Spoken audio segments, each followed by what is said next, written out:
Hey, how you doing? This is John, and welcome to John's Long Box. Today we're looking at Marvel Presents #1, Bloodstone. This is the fear-fraught first issue, so be warned. This is fraught with fear. He has lived for untold centuries, but today's the day he may die. Demon from the depths. A lot of captions. You don't see a lot of that anymore, but this is 25 cents. October, #1. This is the first appearance of Ulysses Bloodstone. And who is Ulysses Bloodstone? Well, let's find out together, shall we? Here's the ad.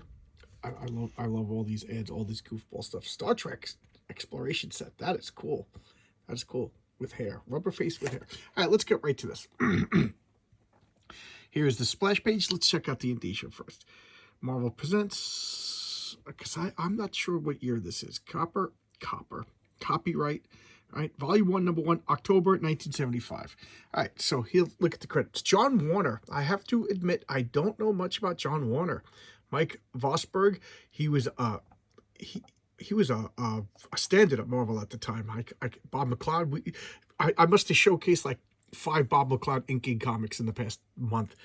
Diane Buscema. Now I don't know. She's the colorist. Now I don't know if it's got to be related to John Buscema. It's not the common name, So I don't know. And this, to tell you the truth, this is the only time I've seen that name. But that's Diane Buscema. Tom Wojciechowski, I can never pronounce his name, is Len Wein editor. Len Wein, I love. So this is Guaru Gradaf. So look at this dweller from the depths. So this creature is coming out. We have this blind flautist over here, and this monster's coming out of the sea. And he's just smashing stuff. The army's scared. He's smashing stuff. Look, I do like this artwork. Nice 6 panels over here. Again, for those of you who are new, this is called a gutter. The gutter is what separates the panels. And this is a nice 6 panel. This comic is in remarkably good shape, so it doesn't want to stay open. It wants to fold. And here we have Ulysses Bloodstone. Now, he is like a monster hunting Laura Croft is the only way to describe him. Okay, and we'll see his origin. But keep in mind, he's got this gem embedded into his chest. So he's this cool guy, big tough guy. Look at that. He's got a knife over here. He's like a walking action figure. He's cool. So here he is. He's just gonna beat the crap out of this monster. So he's jumping up. We got some Slim Jims over here. You guys want Slim Jims? Free, $1 million cash. Wouldn't that be funny if that really was a free $1 million and nobody believed it, so it just sat there and rotted. So what are his powers? So far we already see that he's got super strength, he's got super endurance, he's got super agility, the standard array of cool guy powers. And there he goes. He's got the double power shotgun, and he's just blasting this creature. So he's just cool guy monster hunter, and he's just fighting. He gets thrown into the water, and then the creature from the depths is just going to knock down this. Where I used to live in Queens, there was a clock tower. So maybe he's in Flushing. Destroy Flushing. I'm kind of bitter now that I left. So here he's unconscious. And this blood gem is taunting him and making fun of him, and he's waking up. Look at that over there. So now the creature's gone, and here the creature's just beating the crap out of stuff. We got ads again. Learn to fly, become super bodybuilding, and you know what this reminds me of? Do you guys remember the Harry Hassan? Harry Hassan is I can never say his name right, but he did the one of my favorite movies of all time when I was a kid was that the 7 Voyages of Sinbad and Jason and the Argonauts. He did all that stop motion stuff. This looks like one of the monsters from that. Those of you who are big monster fans, comment and let me know what movie I'm thinking of, because I'm they're all kind of blended into one. So now he's jumping around, kicking, fighting, beating up this monster, and now cops are like, what's going on? And the blind flautist over here just beating them up. And that is such a trope. The blind guy that knows martial arts and fights, I just find that to be a tiresome trope. Monsters fight, throws the and here's that crazy looking squid thing again. What did he do? Knock the guy out or shrink him? And here he goes. End of chapter 1. As Bloodstone stalks away into the night. End of part 1. So now the lurker from within. The news is talking about this. And look, we got a different team. So we got John Warner, the writer, Pat Boyette, art and lettering. And you know what? I don't know anything about Pat Boyette. This is the first, as far as I know, the only time that this name comes up. I don't know, but the art is different, and that's not a good sign when there's different art teams in the comic. So now he's got this blind guy energies coming out. Look at him, he's transforming. So what did he do? He jump out the window, getting away. What is this? Mighty Marvel Comic Con 1975. Oh yeah, this is one of the first Comic Cons. And correct me if I'm wrong, but this might have been the Comic Con that started Rich Buckler's career. Anybody know more than me about that? I'm sure a lot of people do. We got Kung Fu and Karate. And now we got a movie being filmed with the Godzilla type monster. Look at that guy. That's like the director, you know, that's like the director trope that just you know, you need a stereotype of a director, you throw that guy. Here's another monster just bursting out of a building. Look at these t-shirts. Slave. What? Master, slave. Oh, I see. So like a couple wears that. One of them is the dominant one, one's the submissive one. I don't know. That's kind of creepy to wear. Class of 75. Put any message here. Felix the Cat. That I like. I'd wear that. Rolling Stones. Italy. The devil made me do it. Let's boogie. I'd definitely wear that. Let's boogie. Going my way. Hitchhike. For those of you who are my age, in the 70s, hitchhiking was super cool. There was TV shows about it. There was movies about it. There was after-school specials warning you not to do it. Matter of fact, at my school, they had like an assembly where we would all go to the auditorium, and some like guest speaker came out and talked about like the horrors of hitchhiking. It was like big to hitchhike. I never hitchhiked. And I remember my sisters, we would drive around. They were a couple of years older than me. Like one was like 8 years older than me, and one was like 5 years older than me. And I remember they would like pick up hitchhikers while I was in the car, and I was just like, I'm gonna tell Dad. But of course, you don't snitch.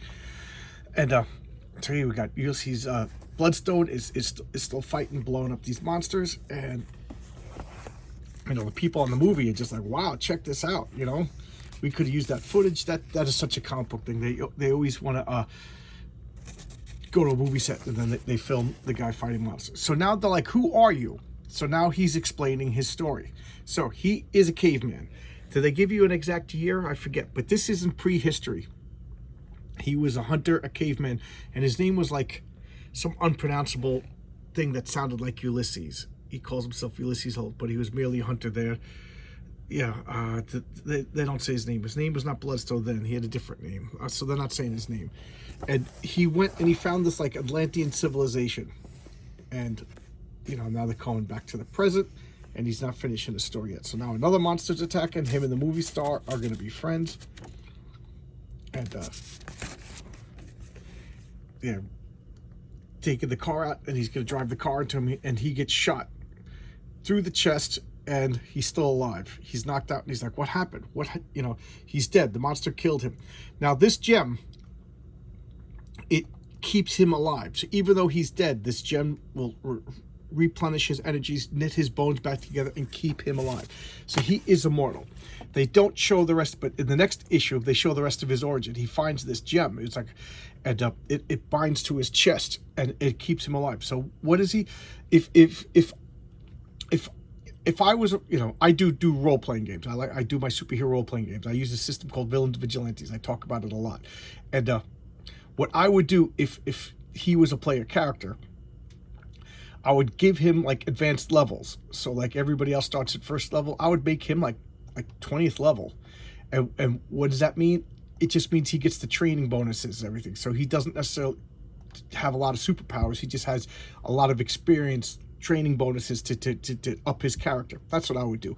And the only power he would really have is immortality, but whatever. But in the comic book world and Marvel world, it looks like he has super strength, super endurance, super agility, and then 40,000 years worth of experience, 50,000 years, however. But I like that character. Like Vandal Savage is the same thing in DC, but Vandal Savage is a bad guy. So this guy, he's vastly wealthy. He has hidden knowledge that other people don't have. It makes sense. He experienced it all. he knows how to fight these monsters and keep them in the dark. And then I forget what issue it was, but he ends up dying for real. And his daughter gets the Bloodstone. So she is like Eliza Bloodstone. And she's the next generation, you know, girl power. All the males got to be replaced. And then to make it even, there's another Bloodstone. So Eliza's little brother, he was in the Avengers Academy, and there was another one where the Avengers all get trapped. It was like a reality show where the kid Avengers get put in a murder world, and they got to fight each other, kind of like that Squid Game. So he was like a 14-year-old boy, and I just want to know, where'd they get the other Bloodstone? You know, you know, it's comic book trope to have what is that word, distaff, when they have you know, a male version and then a female version. And that's normal superhero stuff. Like I don't like when there's like 90 Spider-Man, 40 Superman. But if there's Superman, I will accept Superwoman. If there's Spider-Man, I'll accept Spider-Woman. You know, but then when they got Spider-Boy and Spider-Cousin and, you know, and Gwenpool and, you know, Spider-Gwen and all that stuff, to me it dilutes Spider-Man. So you know, Ulysses Bloodstone, all right, they made the girl Eliza Bloodstone, but then the little boy Blood, it's just too much. Like, I don't know, it's supposed to be he found this rare gem that gave him the power. So now there's two, or did they break it in half? Where did the second? They never explained it, but there you go. I really like this. This was a good mix of monster and superhero. And remember, in one of my, or a lot of my videos, I said that I kept my superhero and my monster and my sci-fi like separate. Comic books were superheroes. Well, this was enough superhero for me to enjoy and to like. Although this came in a collection that I bought later on. My original copy is just beat up and disgusting, and it wouldn't photograph me too well. It was very well read. But there you go. I don't know what else to say besides this. This was a neat little series. And Marvel Presents, it changed. It had different subjects. This was just a way to bring out other heroes and test them to see if they were popular enough for their own comics. Well, Ulysses Bloodstone, he never really made the prime time. So he was like a guy who showed up in other people's comics for a while. And I think he made it to the Marvel magazines for a couple appearances, and then he kind of faded out. And I think it was the late 90s, or maybe around like 2005, around there. So between 95 and 2005, the Eliza Bloodstone series came out. And those comics, if you're a speculator, those comics are skyrocketing because the rumors have it that she's going to get her own Marvel show. So there you go. Thanks a lot, everybody, and I'll see you tomorrow with another video. And this week I might be sporadic with the videos, as you can understand. Christmas week is coming up. I got a lot of things to do. I want to do one more board game video. I might do that. I might do that Friday. So for us, you know, indulge me with the board game video, because it's something I'm really excited about. All right, so I'll see you guys.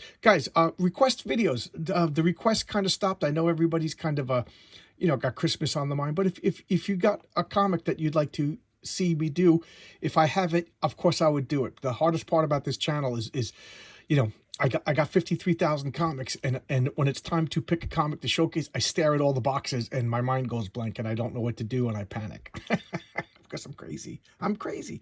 All right. So if I don't see you, because I'm going to be traveling a lot to visit family, at the risk of being like sharing too much information, I got a little sad because Christmas, the last three Christmases, nothing happened. My family didn't do anything. I'm one of 7 kids.